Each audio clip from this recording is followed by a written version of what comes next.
Hey everyone, this one is for all you W-2 earners out there who want to quit your job in the next 12 months and you've already got an appointment with a seller who wants to actually sell their distressed home, but you haven't made an offer yet. My name is David Lecko and this is the DealMachine podcast, and I've been a real estate investor for 7 years, and I created a process that's helped people close 10,000 deals in all 50 states. 80% of the people who are using this process are wholesaling real estate, which is a great strategy if you don't have a lot of money and you want to get started replacing your W-2 income. The way you do it is you find a rundown house, somebody that's in a situation where they need to sell their house and they'd prefer cash and speed and convenience over the top selling price. And then what you do is once you have it under contract, you find a buyer and you sell it for a finder's fee, usually about 15% of that property's total value that you're selling it for. So today, we're going to talk about how you can quickly analyze a deal that you have and that you can make $10,000 from without putting more than 100% of your money down. And we're going to give you the confidence to know how much to offer on that property. The DealMachine REI Podcast. Everything you need to know to get started in real estate investing.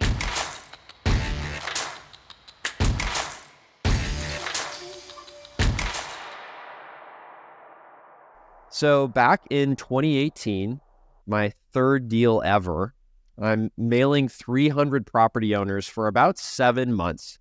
And one day I get a calm call from somebody saying they've received a postcard and they're looking to sell their house within 30 days.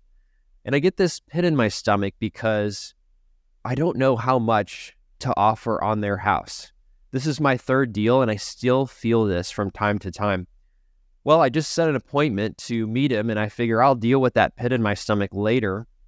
As I'm going to meet him, I say hello. I've asked him how long he's lived in the area, and I make small talk while I take pictures of the house because I'm not really great at sales, and I don't feel like I have a perfect script. So I just keep to the small talk, and I keep taking photos of the house. And then I go back home. I tell him I'm going to give him an offer in 24 hours. And I pull up Zillow and I look for properties that sold in the area. And I think this one could have sold for $160,000 in perfect condition. And I calculate how much it costs to repair and I offer him $55,000. And that pit in my stomach returns because I really don't want to miss out on this incredible deal. I mean, it's been so easy up to this point.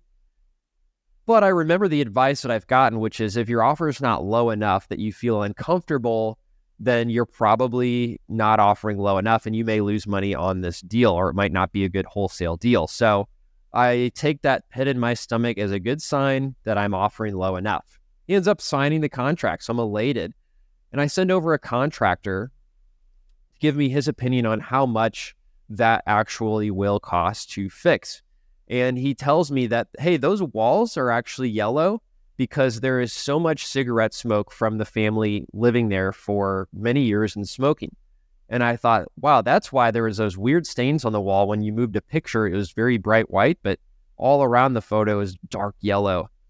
And he said, you got a couple options. You can't just paint over it because the smell will continue to come through the paint. So you might need to remove all the drywall and replace it, which would be at least $10,000 more.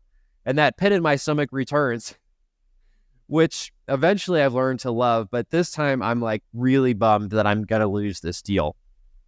So I text him and I say, hey, I actually have an update. Would you mind hopping on the phone?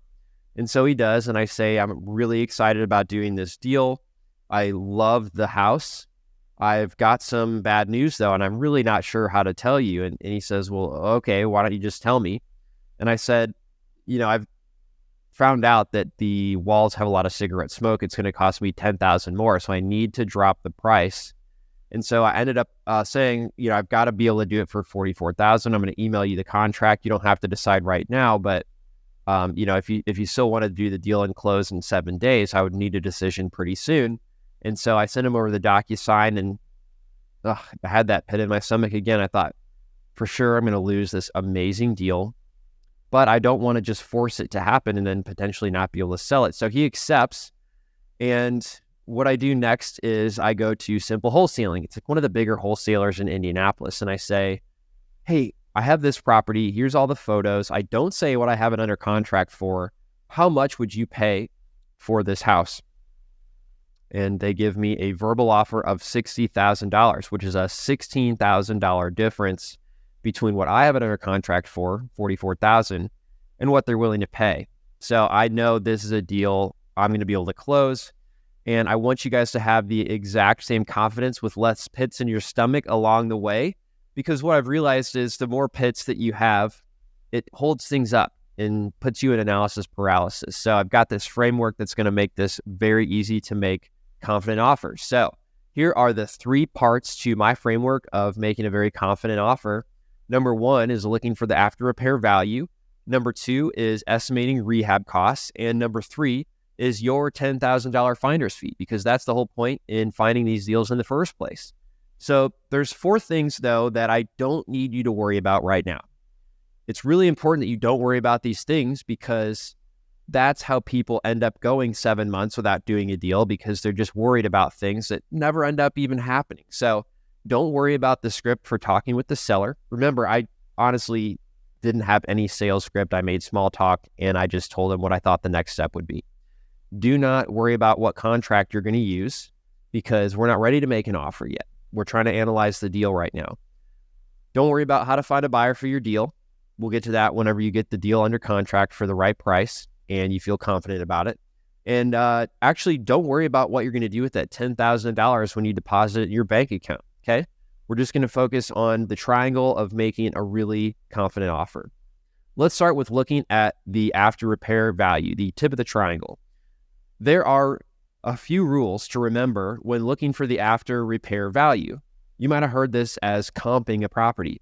You want to look at properties that look new, that recently sold within the last 3 months, that have the same bedrooms and bathrooms, and are within a 1 mile radius or less. And so I personally love finding those on Zillow, because you can pull open Zillow without even signing in.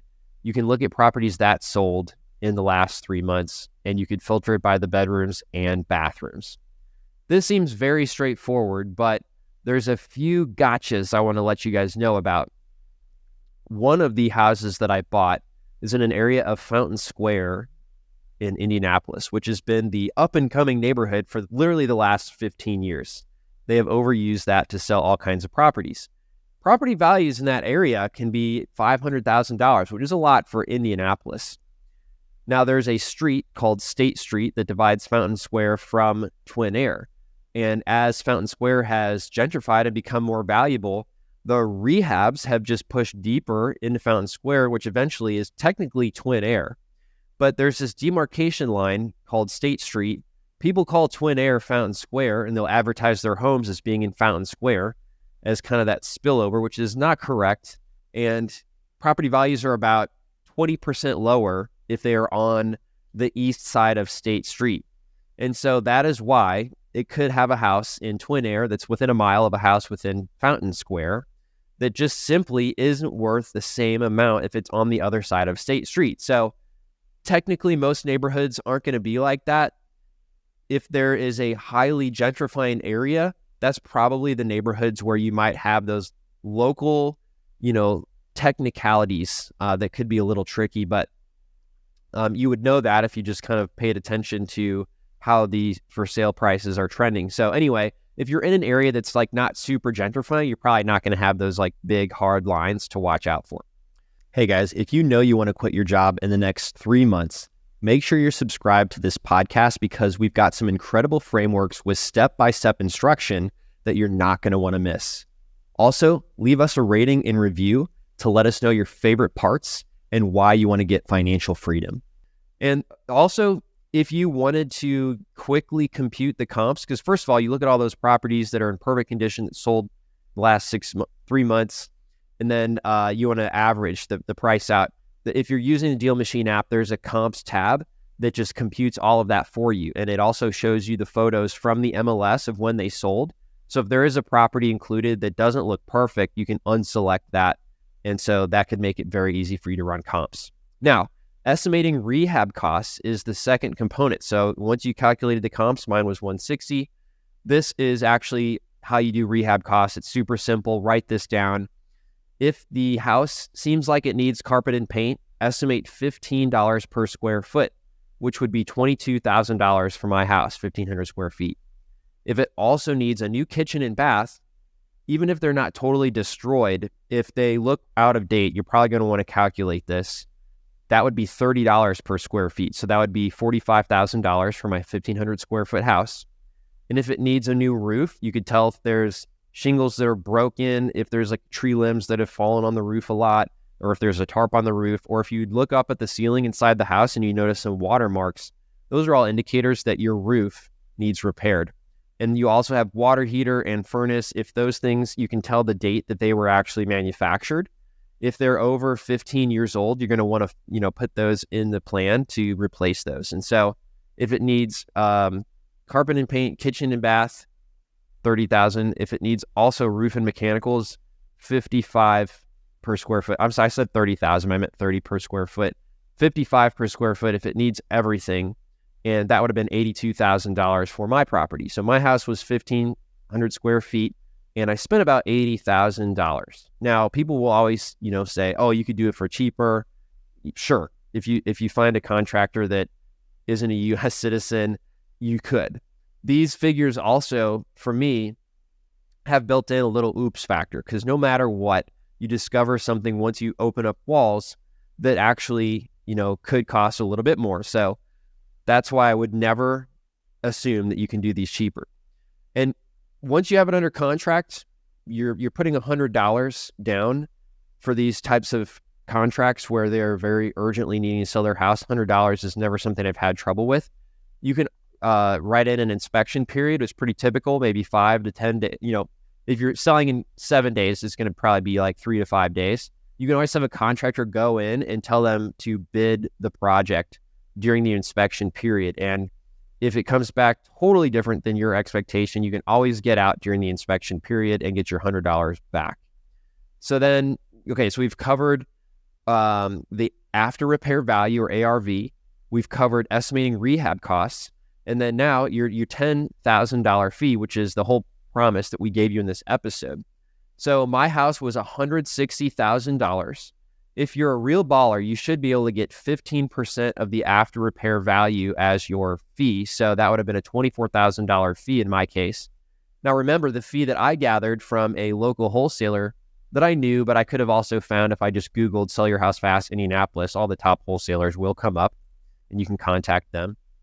The fee I would have generated there was $16,000 with the verbal offer. So that'd be a great one to start with. Even $10,000 would be a great one, because proof of concept is the most important thing. It takes you from wondering, can I do this, to I know I can do more of these. And you can increase the fees as you get better and more comfortable. I felt so confident when I got that offer for $16,000 more than I had under contract for, that I knew this was going to be a done deal for me. So putting it all together, you're going to take the after repair value minus the estimated repair costs, which include a little buffer in there for things that are going to be like an oops and the investor's profit margin. And then you're also going to subtract your $10,000 fee. So you might have heard this rule called, the 70% rule. So if you're the one like rehabbing the house, you want to be all in purchasing the house and also rehabbing the house for 70% less than the after repair value. And if I'm rehabbing a house, I truly believe that's a really good rule. But one thing I've noticed is that wholesalers can sell to hedge funds, they can sell to out-of-state investors that do not follow the 70% rule. So that's why I haven't used it here for your calculation. And also part of that, 30% that's meant to be the profit margin and the oops factor is built into my estimate for rehab cost. So that's why I'm not using the 70% rule here. So, if you're frustrated by your job and you want to earn more and have time freedom, starting a business is the top way to do that. And if you also found somebody that wants to sell their house already, you're really close to doing this first deal. But if you're uncomfortable with making the offer, this is actually going to give you the confidence to make the offer. And again, the calculation is after repair value minus repair cost minus your $10,000 fee equals the purchase price that you offer on this house. Renegotiation is not ideal, but it is possible. In my case, I did renegotiate. I didn't feel it's ethical to go in and just lob an offer and then always plan on renegotiating. I truly did believe $55,000 was what I could do the deal for. And then I genuinely discovered something that was going to cost more. So in that case, I renegotiated and it was possible, as you could see in my story. And at most, you're going to lose $100 that you're putting down as the earnest money on this type of contract. But in reality, that's not going to happen because every inspection clause allows you to get that $100 back. So if you liked this and you want to refresh on where to find these rundown houses, if you want to find more, check out if you're just listening to this and you didn't actually have a house under contract yet, go check out episode 65, which is Get Your First Deal in 7 Days. And if you like this episode, let us know in the Spotify comments section what your big takeaway was, or my Instagram is Lecko if you have any other specific questions. And if you want to leave a review, that 30 seconds that it takes you to leave a review helps me so much. It makes me extremely happy, and it helps me it'll tell me that you loved this episode. I'll make more episodes like this to break down parts of wholesaling real estate and replacing your W-2 income. And with that, I will see you on the next one. Thanks for listening to the DealMachine Real Estate Investing Podcast. Please leave us a review and follow along wherever you're listening to your podcast.